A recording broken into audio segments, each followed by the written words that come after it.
Tahukah teman-teman apa yang Allah perintahkan kepada Maryam untuk mengatasi kesedihannya? Yuk temukan jawabannya. Tonton videonya sampai selesai ya. Assalamualaikum warahmatullahi wabarakatuh. Apa kabar teman-teman semua? Semoga semua dalam keadaan sehat walafiat. Pada kesempatan ini saya akan membacakan kisah Maryam dalam surat Maryam. Cerita yang wajib teman-teman ketahui dan percaya sebelum mendengar cerita-cerita yang sumbernya harus diperiksa. Allah menceritakan kisah ini dalam Al-Quran agar kita dapat belajar dan mengambil hikmahnya. Kisah Maryam terdapat dalam Al-Quran surat Ali Imran dan surat Maryam. Selain itu juga terdapat dalam surat Al-Mu'minun, surat Al-Anbiya, dan surat At-Tahrim.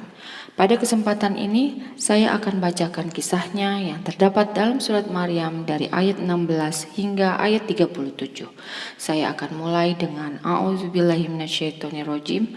Aku berlindung kepada Allah dari godaan syaitan yang terkutuk. Ceritakanlah Nabi Muhammad kisah Maryam di dalam kitab Al-Quran, yaitu ketika dia mengasingkan diri dari keluarganya ke suatu tempat di sebelah timur Baitul Maqdis.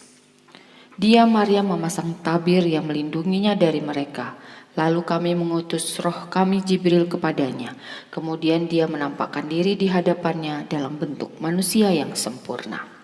Dia Maryam berkata kepadanya, "Sesungguhnya aku berlindung kepada Tuhan yang Maha Pengasih darimu untuk berbuat jahat kepadaku jika kamu seorang yang bertakwa." Dia Jibril berkata, "Sesungguhnya aku hanyalah utusan Tuhanmu untuk memberikan anugerah seorang anak laki-laki yang suci kepadamu." Dia Maryam berkata, "Bagaimana mungkin aku mempunyai anak laki-laki, padahal tidak pernah ada seorang laki-laki pun yang menyentuhku dan aku bukan seorang pelacur." Dia Jibril berkata, "Demikianlah Tuhanmu berfirman, hal itu sangat mudah bagiku, dan agar kami menjadikannya sebagai tanda kebesaranku bagi manusia dan rahmat dari kami. Hal itu adalah suatu urusan yang sudah diputuskan." Maka dia Maryam mengandungnya, lalu mengasingkan diri bersamanya ke tempat yang jauh. Rasa sakit akan melahirkan memaksanya bersandar pada pangkal pohon kurma. Dia Maryam berkata, "Oh, seandainya aku mati sebelum ini dan menjadi orang yang tidak diperhatikan dan dilupakan selama-lamanya." Dia Jibril berseru kepadanya dari tempat yang rendah, "Janganlah engkau bersedih. Sungguh Tuhanmu telah menjadikan anak sungai di bawahmu. Goyanglah pangkal pohon kurma itu ke arahmu. Niscaya pohon itu akan menjatuhkan buah kurma yang masak kepadamu. Makan, minum, dan bersukacitalah engkau. Jika engkau melihat seseorang, katakanlah, sesungguhnya aku telah bernazar puasa bicara untuk Tuhan yang Maha Pengasih. Oleh karena itu, aku tidak akan berbicara dengan siapapun pada hari ini." Dia Maryam membawa bayi itu kepada kaumnya dengan menggendongnya. Mereka kaumnya berkata, "Wahai Maryam, sungguh engkau benar-benar telah membawa sesuatu yang sangat mungkar. Wahai saudara perempuan Harun, ayahmu bukan seorang yang berperangai buruk dan ibumu bukan seorang perempuan pezina."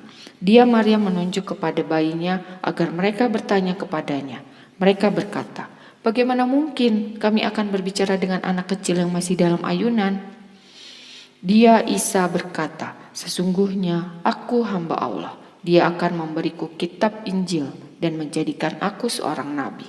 Dia menjadikan aku seorang yang diberkahi di mana saja aku berada dan memerintahkan kepadaku untuk melaksanakan sholat serta menunaikan zakat sepanjang hayatku dan berbakti kepada ibuku, serta dia tidak akan menjadikanku orang yang sombong lagi celaka.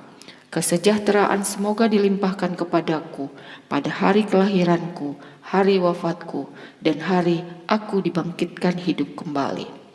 Itulah hakikat Isa putra Maryam, perkataan benar yang mereka ragukan. Tidak patut bagi Allah mempunyai anak, Maha Suci Dia. Apabila hendak menetapkan sesuatu, Dia hanya berkata kepadanya, "Jadilah," maka jadilah sesuatu itu. Isa berkata, "Sesungguhnya Allah itu Tuhanku dan Tuhanmu. Sembahlah Dia. Ini adalah jalan yang lurus." Golongan-golongan di antara mereka, Yahudi dan Nasrani, berselisih. Celakalah orang-orang yang kufur pada waktu menyaksikan hari yang sangat agung. Nah, demikianlah kisah Maryam binti Imran yang terdapat dalam surat Maryam dari ayat 16 sampai ayat 37. Kemudian dalam hadis diriwayatkan dari Ali radhiyallahu anhu, Nabi Shallallahu alaihi wasallam bersabda, wanita terbaik yang pernah ada ialah Maryam putri Imran dan Khadijah. Hadis riwayat Bukhari dan Muslim.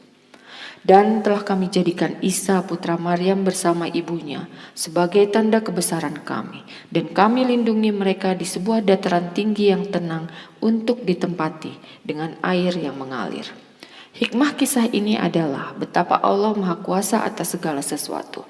Jika Allah berkehendak, maka itu mudah baginya. Mempercayai kisah ini merupakan bagian tauhid kita sebagai orang Islam, bahwa Allah yang menciptakan kita dan kita hamba yang hanya menyembah kepadanya. Dan janganlah kita seperti orang Yahudi yang menolak mukjizat Allah. Hikmah selanjutnya adalah saat kita bersedih hati, kita diperintahkan untuk makan, minum, dan bersukacitalah, seperti yang Allah perintahkan kepada Maryam pada ayat 26. Dan untuk menghadapi orang yang nyinyir pada kita atau menuduh hal yang tidak benar, maka kita diam saja, tidak usah hiraukan. Terkadang untuk menyelesaikan suatu masalah besar hanya dibutuhkan sebuah action kecil yang sepertinya tidak akan ada efek untuk menyelesaikannya. Seperti yang termaktub dalam ayat 25, Allah perintahkan Maryam untuk menggoyangkan pangkal pohon kurma. Jika ada hikmah lainnya, teman-teman bisa tuliskan di kolom komentar agar bisa kita jadikan pelajaran. Like jika teman-teman suka, subscribe jika ingin mendengarkan kisah selanjutnya. Insya Allah kisah Maryam dalam surat Ali Imran juga akan saya sampaikan di kesempatan berikutnya. Semoga teman-teman semua selalu dalam keberkahan. Amin ya robbal alamin. Wassalamualaikum warahmatullahi wabarakatuh.